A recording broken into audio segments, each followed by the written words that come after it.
gagawin, di bali nang mapagod.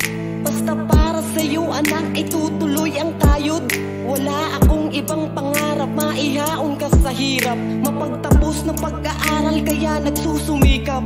Nang sa ganun anak, hindi mo to maranasan. Di baling ako na lang, huwag ka lang mahirapan. Wala man ang iyong ina at sumama sa iba.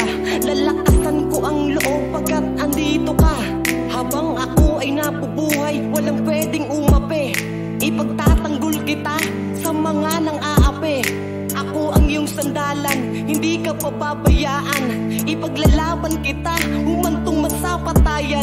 Ngunit may pangyayaring hindi inaasahan.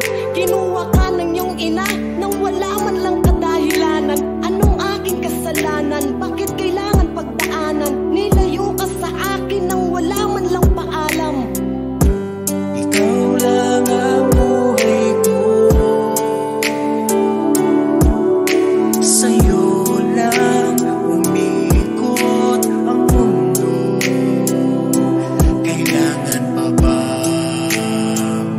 mangyari sa atin ito?